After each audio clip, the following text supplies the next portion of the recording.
Iyi ni radio BBC gahuza miryango ivugira i Londres kuri metero 19, 25, 31 na 41. Ivugira ku mirongo ya FM mu karere k'ibiyaga bigari no kuri interineti kuri bbcgahuza.com.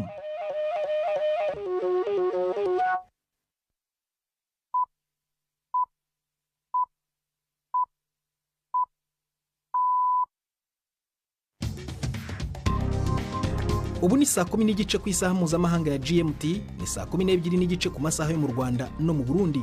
Muri studio muri kumwe na Prudence Ngiyumva. Werewe hoteza amatwi BBC gahuza miryango aho uri hose ku isi, kaze kuri radio kuri bbcgahuza.com, kuri Facebook live mu buryo bw'amashusho no ku mirongo migufi ya shortwave. Dore ingingo z'ingenzi z'amakuru turambora mu kanya kuri uyu wa gatanu tariki ya 14 z'ukwa kabiri. Inyeshyamba z'umutwe wa M23 mu burasirazuba bwa Repubulika ya Demokarasi ya Kongo biravugwa ko zafashe imijyi ibiri ndetse n'ikibuga cy'indege kinyuraho ingendo z'ijya Bukavu. Umuryango uharanira uburenganzira bwa kiremwa muntu wo Human Rights Watch uravuga ko ibintu bimeze nabi ahabera imirwano, ndetse ko mu nkengero z'umujyi wa Goma M23 yigaruriye mu mpera z'ukwezi gushize abantu bahatiwe kuva mu nkambi. Mu Burundi, General Alain Guillaume Bunyoni wahoze ari minisitiri w'intebe yongeye gusubira mu rukiko gusaba ko urubanza rwamukatiye gufungwa burundu rusuzumwa rukongera rukaburizwamo. Hari n'abaza muganga ndetse n'imikino muri ibi biganiro bwe na Jacques Niyitegeka.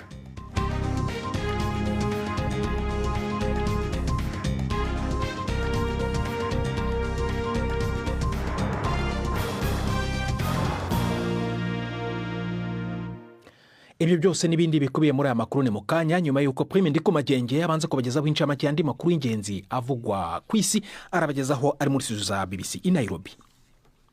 Abagwanyi b'umuhari witwaje ibigwanisho wa M23 muri Repubulika ya Demokarasi ya Kongo bafashe ibisagara bibiri n'ikibuga cy'indege cyakoreshwa n'igisagara ca Bukavu. Abagwanyi baguma bigigirwa imbere nubwo amakungu aguma asaba ko haba guhagarika intambara hanyuma hakavyurwa ibiganiro vy'amahoro. Abantu ibihumbi n'ibihumbi barateshejwe izabo muri aya mayinga heze bivuye kuri uko gukomeza kwigigirwa imbere kwabo bitwaje ibigwanisho. Ni inkuru ya Willy Ross mwumva mwijwi rya Florentine Kwizera. Umugwi M23 ntivyawugoye kwinjira muri ivyo bibanza bishasha wafashe. Igisirikare ca Kongo n'abagwanyi bagishigikiye baciye bakinjura batarinze kugwana cane aho ku kibuga c'indege ca Kavumu. Abo bagwanyi ba M23 bashigikiwe n'u Rwanda bariko basatira berekeza mu mujyi wa Bukavu. U Rwanda rukomeza gutegwa igitutu rusabwa gukura ingabo zago mu seruko bwa Kongo, kandi rukabuza n'umuhari M23 gukomeza kuhigarurira uturere dushaje. Ariko Perezida Paul Kagame yavuze yuko ikimurada ishinga ubwa mbere ari umutekano. Avuga ko u Rwanda rugeramiwe n'abagwanyi b'umutwe wa FDLR bari muri Kongo, kandi yimye agaciro igabisha iryo ari ryo ryose riza rivuga ku kumufatira ibihano. Ubutegetsi bwa Kinshasa buvuga yuko ubutegetsi bwa Kigali bwigaruriye igice c'ubutaka bwa Kongo kirimo ubutunzi bw'amabuye y'agaciro. Aho nyene muri Kongo ishami rya ONU rijejwe amagara ku isi rivuga yuko abantu baharurwa muri mirongo bafise umugera w'ibihara vy'inkende canke Mpox bahunze ibitaro mu buseruko bw'ico gihugu kirangwamwo intambara. OMS ivuga yuko amwe mu mavuriro yahatiwe kugara, ayandi nayo arasahurwa. Iryo shami rya ONU rijejwe amagara ryavuze ko hari abantu barenga 140 bariko baravurirwa Mpox aho bashirwa kwa bonyene mu gisagara ca Goma no mu micungararo yacu. Ivuga ko nka 10% bonyene ari ro bagumye aho bariko baravurirwa. Perezida wa Ukraine Volodymyr Zelensky yabwiye ikoraniro ku mutekano ribera i Munich mu Budagi ku mutegetsi wenyene w'Uburusiya yiteguriye kuvugana nawe ku kibazo c'ibiganiro vy'amahoro ari Perezida Vladimir Putin. Zelensky yavuze yuko ivyo azobikora ari uko Ukraine banje kwemera integuro bahuriyeko na Perezida Donald Trump n'abategetsi ba Buraya. Yavuze ko Trump yamuhaye numero yiwe ya telefone yiwe bwite, amubwire ko ashobora kumuhamagara umwanya uwo ari wo wose. Imbere yaho icegera c'umukuru wa Amerika JD Vance yari yasubiyemo yuko aho Amerika ihagaze ku bihugu vya Buraya bitegerezwa kwitunganiriza ibijanye no kwivuna abansi by'umugabane wavyo. Aya makuru mwumva na ya BBC. umukuru wa Ukraine Volodymyr Zelensky yavuze yuko drone y'Urusiya yononye bikomeye uruganda rwa nucleaire rwa Chernobyl cabaye ikibanza cabayemwo akaga kambere kanini ka nucleaire mu 1986 ubu kikaba cubakiwe kugira gifuke ikimoteri caturitse. Aho hubakiye rero niho hagemwe na drone ku bwa Zelensky bituma haduka umuriro ariko ubu wazimijwe. Zelensky yabwiye abamenyesha makuru yuko hatewe ikibanza ca mbere kibangamye ku isi. Та у нас вночі була атака на атомну станцію Чорнобильську. Habaye igitero ku rugomero rw'umuyaga nkuba wa nucleaire rwa Chernobyl mu ijoro ryakeye. Ubwirinzi bw'igikono kigira kane bwarashwe, ivyo bikaba ari amahano akomeye. Ibihugu 40 vyagwubatse vyari bifise impamvu. Ikintu icyo ari cyo cyose kirashobora gushika mu ntambara, ariko ni ngombwa kuvuga yuko drone yariko igurukira ku burebure butuma itabonwa n'ivyuma vya radar. Yarashe ico kibanza ku munsi wa mbere w'inama y'umutekano ya Munich. Ni igitero ku kintu ca mbere giteje akaga i Buraya. Найбільш небезпечний об'єкт в Європі. Umuvugizi wo mu biro vy'umukuru w'igihugu c'Uburusiya yavuze yuko atamakuru y'ico gitero afise, ariko ujejwe imigenderanire mw'ishira hamwe rya Buraya Kaja Kallas yavuze ko vyerekanye ko Uburusiya budashaka amahoro. Umushikiranganje wa mbere w'Ubwongereza yemereye Perezida Zelensky ko igihugu ciwe kizobandanya guha Ukraine ico yise ubufasha bufadika, hanyuma kishigikire mu nzira yayo yo kwinjira muri OTAN. Keir Starmer ntiyavuguruje canke ngo anegure ingendo nshasha ya Amerika ku kibazo ca Ukraine, ariko yashimangiye yuko ibiganiro kuri kazoza ka Ukraine bitegerezwa kuba birimwo Ukraine nyene.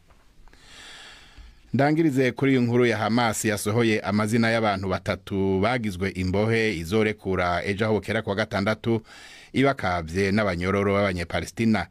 N'umurusiya, umunyargentina n'umunyamerika bose bafise ubwenegihugu bubiri.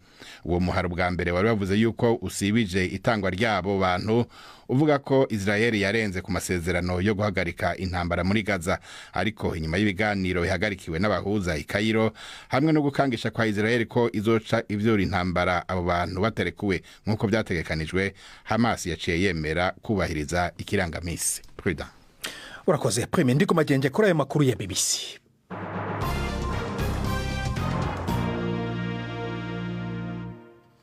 Ikaze ku makuru arambuye duhera muri Republika ya Demokarasi ya Kongo kuri imwe mu nkuru Prime ndiko magenge amaze kutugezaho. Inyeshyamba z'umutwe wa M23 mu burasirazuba bwa Republika ya Demokarasi ya Kongo biravugwa ko zafashe imijyi ibiri ndetse n'ikibuga cy'indege kinyuraho ingendo z'ijya Bukavu. Bamwe mu batuye mu mujyi babwiye BBC ko hakomeje kuzamuka umwuka w'umuhangayiko n'ubwoba. Abategetsi babwiye abaturage kuguma mu ngo. Inkuru ya Emery Makumeno muragizweho na Robert Patrick Misigaro. Icegera ca buramatari wa Kivu y'Epfo mu buseruko bwa Republika ya Demokarasi ya Kongo yavuze ko hariko haraba imigwano ikomeye hagati y'igisirikare n'abagwanyi ba M23 mu micungararo ya Bukavu. Jean Elenako yabwiye BBC ko igisirikare arico kikigenzura uwo muji kandi yuko kiriko kirasubiza inyuma abo bagwanyi bashigikiwe n'u Rwanda. Yagize ati biragaragara ko Perezida Kagame n'abafatanyabikorwa biwe ba M23 binjiye muri Kongo. Ati turiko turabagwanya tubasubiza inyuma. Imigwano yongereje umurindi naho amajwi menshi abandanije gusemerera asaba ihagarikwa ry'intambara no gusubira mu biganiro. Kongo yaragirije u Rwanda gufasha abo bagwanyi kandi ikavuga ko bigaruriye ubutaka mu buryo buteye kubiri n'amategeko. Hagati aho umuryango uharanira uburenganzira bwa kiremwamuntu Human Rights Watch uravuga ko ibintu bimeze nabi ahabera imirwano ndetse no mu nkengero z'umujyi wa Goma M23 yigaruriye mu mpera z'ukwezi gushize. Mu itangazo rya Human Rights Watch ivuga ko abaturage babarirwa mu bihumbi bahatiwe n'uyu mutwe kuva mu nkambi bari bahungiyemo kandi bakorewe n'ibyaha by'ubugome.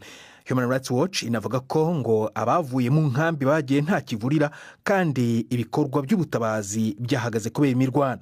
Yongeyeho ko ibyo bintu bishobora kuba ibyaha by'intambara. Clementine Domonjoa ni uwo muri Human Rights Watch natangiye mubaza uko ibintu bimeze hafi ya Goma. The humanitarian situation remains extremely worrying, with humanitarian organizations. Ubuzima bw'abantu buracyafite impungenge cyane kuko imiryango ifasha iragorwa no kubona uko yabafasha. Bimwe muri byo harimo n'ibikoresho kuko ikibuga cy'indege kiracyafunze ndetse hari n'ibibazo by'umutekano bituma batabafasha kugenda uko bashatse. Ibi nabyo bishobora kuba biterwa n'umutwe wa M23. Urugero nko mu mpera z'icyumweru gishize binjiye mu nkambi z'impunzi zitandukanye babwira abantu ko bahawe amasaha 72 yo kuba bavuye muri izo nkambi. Ibi byateje ubwoba n'impungenge nyinshi muri izo mpunzi. Twamenye amakuru ko mu minsi yakurikiye nibura inkambi 2 ziri mu burengerazuba bwa Goma zasenywe hafi ya zose ndetse batwara n'ibikoresho by'ubuvuzi. Twaje kandi kubona abantu batangiye kugenda berekeza n'Igoma gushaka aho bikinga cyangwa mu bice bakomokamo aho benshi bemeza ko batazabonera umutekano. Mu itangazo ryanyu muranavuga ko ibyo bikorwa nk'uko mubyita ari iby'ubugome ndetse bishobora kuba bigize ibyaha by'intambara. Mwasobanura birambuye mushatse kuvuga iki? Amategeko mpuzamakungu ajyanye no gufasha ari nayo arebana n'ibikorwa byacu mu burasirazuba bwa Kongo abuza kwimura abasivile ku gahato, uretse ku mpamvu zimwe na zimwe nk'umutekano wabo cyangwa ibikorwa bya gisirikare by'ingenzi. Rero ubu kubwira abaturage gusubira mu ngo zabo aho bashobora kutagirira umutekano, bamwe mu bo twabajije batubwiye ko badafite ubushobozi bw'ingendo zisubira iwabo, ko nta biribwa bafite, ko nta bufasha bafite mu bijyanye n'ubuvuzi. Ibyo byose bituma gutegeka abantu gutaha ku gahato bihinduka icyaha cyo guhonyanga amategeko ajyanye n'ibikorwa byo gufasha.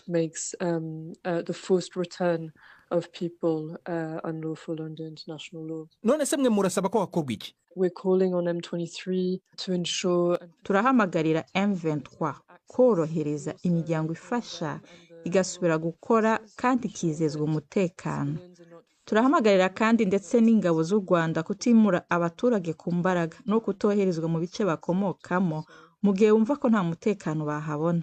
Turasaba kandi umuryango w'abibumbye n'imiryango igize aka karere nk'akanama k'umutekano wa Afurika yunze ubumwe, abakuru baza guverinoma ndetse n'izirebwe n'iki kibazo bashobora kumvwa na guverinoma y'u Rwanda n'umutwe wa M23 kubashyiraho igitutu kugira ngo bizeze ubuzima n'imibereho myiza ku baturage bari mu bice bayobora. Clementine Domonjwa wo muri Human Rights Watch. Tukiri muri Congo, Delicat Idengo uzwi cyane ku ndirimbo zinenga guverinoma ya Congo wanafunzwe mu mwaka ushize yatahuwe yapfiriye i Goma.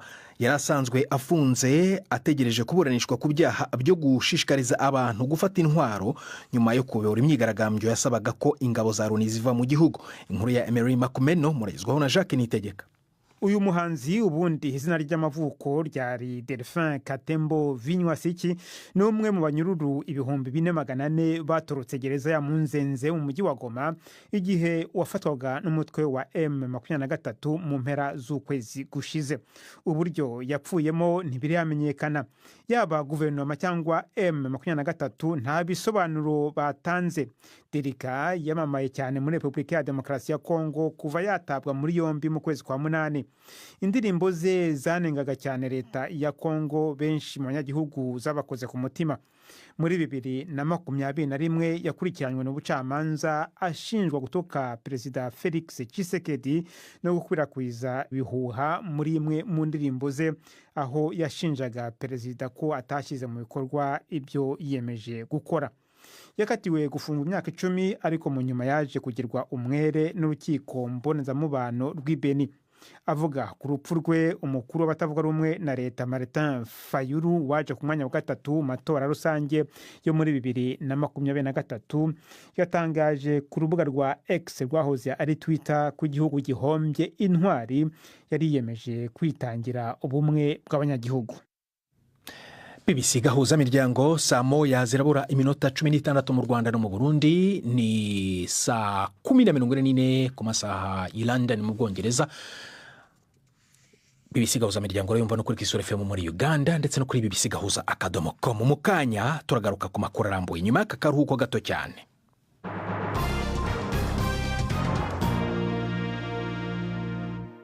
Tujye mu Burundi aho wahoze ari minisitiri w'intebe General Alain Guillaume Bunyoni yongeye gusubira mu rukiko kuri uyu wa gatanu. Uyu munsi yagiye mu rubanza rwe mbere ya sentare ya Gasamburamanza ashaka ko urubanza yaciriwe muri 2023 ruseswa ndetse n'igihano cyo gufunga burundu kivanwaho. Urukiko rwanategetse gufatira imitungo y'icyo gihe. Bunyoni yahamwe n'ibyaha birimo ruswa, gushaka guhirika ubutegetsi no kwivugana umukuru w'igihugu. Abantu batatu bandi bari kumwe nawe nabo basabye urukiko rw'ubujurire ku rubanza rwabo rusamburwa. Mu rukiko rwa Gasamburamanza bavuze ko amategeko atubahirijwe mu guca urubanza rwa mbere, basaba ko rucibwa bushya. Umunyamakuru Amis Karihungu ari Gitega yakurikiranye urwo rubanza nuko byagenze. Navuganye nawe mu kanya gashize kuri telefone, abanza kumbwira ko iburanisha ry'uyu munsi ryabaye mu bice bibiri. Igice ca mbere igice c'intangamarara aho ababuranyi bagizwe na General Alain Guillaume Bunyoni yahoze ari umushikiranganje wa mbere, Colonel Desire Bafumukeko yakora mu iperereza n'umufundi mu by'inyubako Kome Niyonsaba basaba yuko boburana bidegemvya ku mvo z'amagara y'ubugwayi. Aho bavuga yuko mu bisanzwe mu babohero barimwo ubuvuzi budashemeye, gaca basaba yuko boburana bidegemvya. Aha twavuga nka General Alain Guillaume Bunyoni yavuze indwara y'igisukari na Colonel Desire Bafumukeko yavuze indwara ivubuka y'umurindi w'amaraso n'amasasu afise ngo muri Colonel Rombe na Kome Niyonsaba bavuga yuko yasabye kuja kugirisha ama examen ya ecography na radiography mugaba akabankira mu ibohero afungiwemwo. Je byatumye basaba yuko boburana bidegemvya. Ariko kuri General Alain Guillaume Bunyoni mu ntangamarara yongeye ko yuko amatungo yiwe atonyagwa kandi urubanza rutarabana banduka. Yamenyesha kuvyerekeye yuko gushika ubu amafaranga ava mu mazu yiwe ni kuvuga ibitaro n'amavuriro n'izindi nyubakwa bayashira kuri konti ya Ministère Public, agasaba yuko amafaranga yohabwa umuryango wiwe. Igice ca kabiri cy'urubanza cyakicerekeye icyatuje basambuza urubanza. Bose bavuga ko mu rubanza baciriwe hatisuzwe amategeko, batigeze berekana ivyemezo. Warumaze kubivuga none kuko ngira ngo ikintu nyamukuru cyatumye bajya muri yo sentare Gasamburamanza nuko bavugaga ko amategeko atubahirijwe nyine nkuko wari ubikomojeho. Ayo mategeko bigeze bayasobanura? Bayavuze bashigikiwe n'abavuganira mu mategeko bitabavoka, nko kuri General Alain Guillaume Bunyoni yavuze ko amategeko batigeze berekana ivyemezo, ko amategeko atakurikijwe, akavuga yuko mu manza atigeze berekana ivyemezo vyerekana yuko ivyo bintu vyabaye. Hama nko kuri ku bandi basigaye batatu bavuze hari ingingo y'11 ivuga ingene imanza ziburanishwa yuko bagiye kubazwa ku mburano batigeze bumvirizwa ko igihe akorwa amatohoza. Hanyuma rero sentare cyangwa urukiko rwababwiye iki? Urubanza bwaciye barushira mu mwiherero nkuko byashikirijwe na Gamaliel Nkurunziza, umukuru wa sentare Ntanyuzwa ariwe nyene yararongoye imburano. Yavuze ko byerekeye kuburana bidegemvya inyinshi zomenyekana mu kiringo kitarenga amasaha 48. Naho kubyerekeye batumye basambuza urubanza bose uko ari bane, Gamaliel Nkurunziza arongoye sentare Ntanyuzwa yavuze ko inyishu izomenyekana mu minsi itarenga 60. Amis Karihungu twavuganaga ari Gitega atugejeje ku isaha y'imikino na Yves Bucyana. Mwereho neza amakuru y'imikino nyahere muri shampiyona y'u Rwanda mu mpera z'icyumweru. Imikino ikomeye nuzahuza Kiyovu Sport na Rayon Sport ku kibuga cya Pele i Nyamirambo. Umukino uzaba ejo kuwa gatandatu. Aya ni amakipe y'abakeba b'ibihe byose mu mupira w'amaguru mu Rwanda. Kiyovu Sport iri ku mwanya wa nyuma n'amanota 12, mu gihe Rayon Sport iri ku mwanya wa mbere n'amanota 37. Mu gihe Kiyovu Sport yatsindwa byarushaho kwikomerera kwivana mu mwobo wo kumanuka mu cyiciro cya kabiri. Rayon Sport yo ikosa yakora ryo kunganya cyangwa se gutsindwa bikayiviramo gushyikirwa ku manota 37 na APR FC yo izakina umukino wayo ku cyumweru ikina na AS Kigali. Mu Burundi umukino ukomeye cyane muri shampiyona yaho uzahuza ikipe ya Aigle Noir na Bumamuru. Umukino uzaba ku cyumweru. Aya ni amakipe abiri akurikiranye ku rutonde rw'agateganyo rwa shampiyona. Bumamuru iyoboye shampiyona n'amanota 48, ikurikiwe na Aigle Noir ya kabiri n'amanota 42. Ikipe ya Flambeau du Centre iri ku mwanya wa gatatu yo izakira Musongati iri ku mwanya wa gatandatu.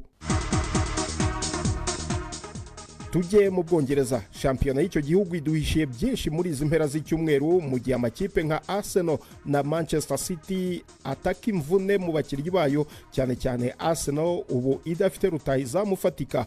Ibindi reka tubibwirwe na Prudence Ngiyumva. Kai Havertz n'undi mukinnyi w'ingenzi wiyongere ku murundo w'indembe muri Arsenal, ariko na mbere y'uko ikipe yemeza inkuru ibabaje y'uko azamara shampiyona yose atongeye gukandagira mu kibuga, amahirwe ya Gunners yo gutwara igikombe cya shampiyona mu kwezi kwa gatanu yari ku buce. None ibintu byahumiye ku mirari kuko na Gabriel Martinez azamara ukwezi adakina. Ibintu umutoza Mikel Arteta yavuze kuri uyu wa gatanu ko bimuteye akababaro, ariko kandi bimuha n'umurava. dukomwe mu nkokora cyane kubera izindi mvune dufite, ariko ikiza nuko muri shampiyona twanyuze mu bigeragezo byinshi. Twakinnye tudafite Gabriel Magalhaes, Saliba, Ben White na Tomiyasu bamaze hafi shampiyona yose. Calafiori amezi 2, Merino amezi 2, Martin Odegaard amezi 2, Bukayo Saka amaze amezi 3, Gabriel Jesus bose. Rero niryo hurizo rikomeye mfite. Ntabwo mfite bo guhangana nabyo kuko niko ibintu bimeze. Uko maze kubirondora gutyo, reka turebe uko ikipe izabitwaramo. Igipimo cya mbere rero kizagaragara ejo kuri stade King Power igihe abakinnyi ba Arteta bazaba basuye Leicester City. Uwo mukino uzakurikirwa na Manchester City igeza aho umwanzi ashaka yakira Newcastle idafite myugariro Manuel Akanji ufite imvune mu ntantu, mu gihe Aston Villa izakina na Ipswich Town. Icyo gihe kandi ku isaha imwe West Ham izaba ikina na Brentford ndetse na Fulham yakira Nottingham Forest, mbere y'uko Crystal Palace na Everton zicakirana mu mukino usoza iyo kuwa gatandatu. Ku cyumweru Tottenham nayo iri mu bihe bibi cyane izakira Manchester United idashamaje yicaye ku mwanya wa 13. Liverpool iri ku isonga izakira Wolves Anfield saa 8 ku isaha mpuzamahanga ya GMT. Urakoze cyane Preda. Aha ni naho nsoreje ay'imikino nabahitiyemo uyu munsi. Gendi Yves Bucyana. BBC gahuza bijyango muri Afrika no kwisi yose. Urakoze Yves Bucyana. Tugume Kigali, ijambo ndihe Yvette Kabatesi muri baza muganga.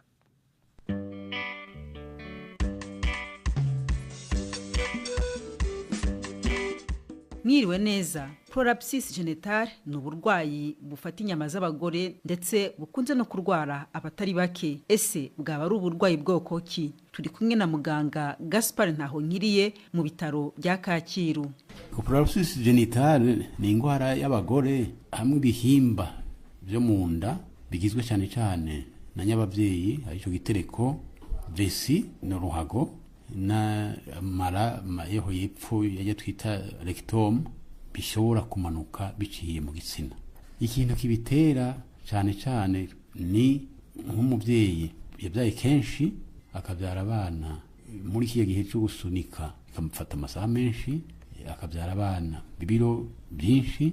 Ibyo byose bikumvikana yuko bijyanye nuko umuntu akura, ni ukuvuga ko ingufu zigabanuka, bya bihimba bigashobora kumanuka kubera ibi biseguye bitagikomeye nka kera. Iyo niyo mpamvu nyamukuru twovuga, ariko hari izindi mpamvu zivuga ko ari zo zitera iyo ndwara, ahubwo ni zituma iyo ndwara ishobora kwigaragaza, nka iyo umuntu abyibushe cyane cyangwa iyo umuntu uca kwituma, bimwe bita constipation, cyangwa iyo umuntu akorora agira nk'akorora kadacika k'imyaka, nako gatuma izo nguvu akoresha mu gukora cyangwa yikanira kugira ashobore kwituma, bigatuma za nguvu zigabanuka, za nyama n'imitsi n'imirya iseguye bya bihimba biri mu nda bishobora kumanuka. Ubwo rero kugira ngo bigeraho hasi mu gitsina biba byagenze gute Dr.? Ruvuga ko ibyo bihimba biseguwe n'inyama n'imitsi n'imirya bifata bikaguma mu nda. Ikintu cyose gitumye izo nyama cyangwa iyo mitsi n'iyo mirya zigabanura ingufu zazo, vya bihimba bikamanuka. Inzira yonyine bishobora gucamo ni mu gitsina, ukabona ari uruhago cyangwa nyababyeyi cyangwa mwita rectum, bikaca mu gitsina bikamanuka. Mu minsi ya mbere biramanuka gato ntibigaragare hanze, ariko uko indwara ibandanya tavuwe bisanga byarasohotse byose. Ariko ntitakara? Oya, ntitakara kubera bifashwe n'inyama zo hasi, yigasohoka ariko ikaguma ifatiye mu gitsina. Rero ibimenyetso bigaragaza mu gihe itarageraho hose kugira ngo umuntu wenda yihutire kwa muganga nibiye? Umubyeyi yumva aremerewe, akuma mu gitsina hari nk'ikintu kirimo kidasanzwe, aho ni mu gihe indwara ikiri ntoye. hari aho ushobora kuza n'utumenyetso tundi tujanye no kwihagarika bikamugora, hari aho usanga yihagarika kenshi cyane, uruhago ndirubemo neza uko bikwiye kugira yumve ko amerewe neza. No ku musarani bikaba gutyo nyine ugasanga biragorana kugira aje ku musarani. Hari n'igihe no kwihagarika yumva bishaka ntashobore kwigumya bikizana, igihe cyose akoroye cyangwa igihe bose ntiyari karatwenga zikizana, kandi biba byaramanutse nuvuga ko ntibiba byoroshe kugira ashobore gukora imibonano. Naco kiba kimwe mu bimenyetso bituma aja kwa muganga. Mu nyuma y'ingwara imaze kumera nabi ho urumva n'ibintu biba byasohotse, uwari wese arabona ko hari ikintu kidasanzwe, kandi kubona biri hanze ishobora kuva amaraso niyo atavuye akagira infection, kandi noneho no kubana n'ibihimba byo mu nda byarasohotse hanze, ni nta buzima burimwo, nta wundi muti ni kubaga. Wa mugani rero biravurwa mu by'ukuri? Yego biravurwa, ariko urumva ikintu cyane cyane gihambaye ni kugerageza ya mitsi n'inyama zisegura ibiri mu nda kugira bigumemwo, ni kugerageza ibintu byose bishobora kuyikomeza, akaba ari byo bikorwa. Ni ukuvuga hari imyimenyerezo bakora bimwe bita kinesiterapi, iyo idakwiye ukoresha hari utuntu bita peseri bakoresha, nk'akantu binjiza mu gitsina katagufasha za nyama yamirya gusegura ibiri mu nda kugira ngo imanuke, bakita peseri. Niyo byamanutse barashobora no bakoresha, kandi byaramanutse cyane. Hari nk'abantu bavuga ati sinifuza kubagwa, cyangwa bari n'indwara zituma badashobora kubagwa kubera nk'imiti bakoresha mu kumutera ikinya bitajanye no gutega imiti y'ikinya, nk'abo bakoresha ku kapeseri kagafasha kagapfupfaza iyo ndwara. Hanyuma hari ibindi bijyanye no kubyara, ibyo nabyo umuntu ashaka kumenya yuko ari nk'umwana babona ko ari munini, ashaka kuvuka agasiga gakomerekeje ya mitsi isegura ibyo mu nda, bakamubaga bamukoresha cesarienne kugira ya mitsi ntihapfe imererwa nabi. Nk'iyo rero ibyo bihimba byamaze kumanuka wenda umuntu bakamubaga, ese bya bihimba babisubiza aho byari biri, bigenda gute? Ibindi bisanzwe no kuvuga nk'iyo amara na vesi byo biteza gusubiramo, kubera ni ibintu biba bikenewe mu buzima bw'iminsi yose. Ariko nyababyeyi iyo umuntu yabyaye abana yifuza kubyara, nibuyemo ntaco bihindura mu buzima bw'umuntu. Ariko avuga ati ndacakeneye kubyara, birabaho yuko umuntu avugwa nyababyeyi gasubirayo akabyara, mu nyuma akagaruka canke ntanagaruke ugasanga byarakize, nta bidakenewe gusubira kugaruka. Muganga Gaspard Ntahonkiriye watubwiraga kuri prolapsus genitale, ni ukuvuga igihe inyama zo mu nda z'umugore zimanuka. Akaba ari nahangaha dusoreje, twibutse ko dukomeza kwakira ibibazo i Kigali n'ugasanuka amabaruwa 2790, naho email mushobora kutwandikira kuri bazamuganga@gmail.com. Muramuke neza.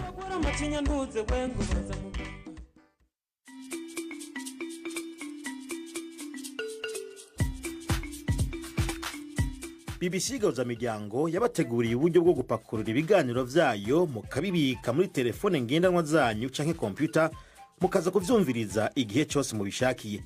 Ibiganiro bya BBC Gahuzamiryango mukunda nk'amakuru, imvo n'imvano, urunana, ikiganiro cy'abagore cyangwa Bazamuganga, ubu biraboneka kuri podcast. Ja ku rubuga rwa BBC Gahuzamiryango ariko bbcgahuza.com urondore ahari podcast. Amakuru yose y'uburyo podcast ikora n'ukuntu washyira muri telefone yawe byose urabisangayo. Pakurura ikiganiro ukunda canke amakuru, wumvirize uko ushaka aho uri hose, ntusubire gucikwa na kimwe. Taramana ibiganiro vya BBC Gahuzamiryango kuri podcast.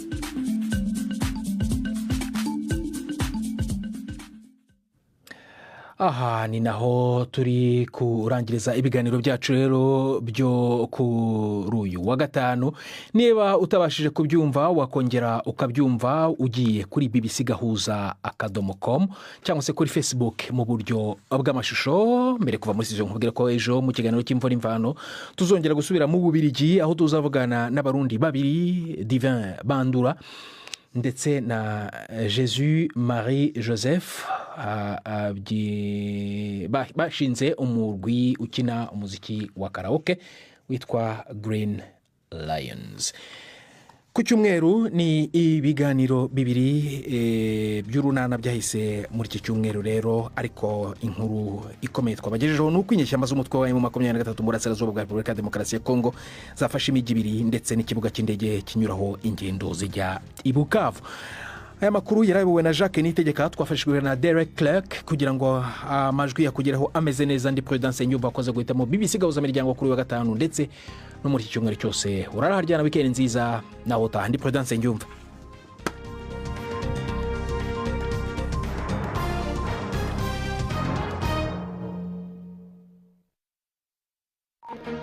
Thank you.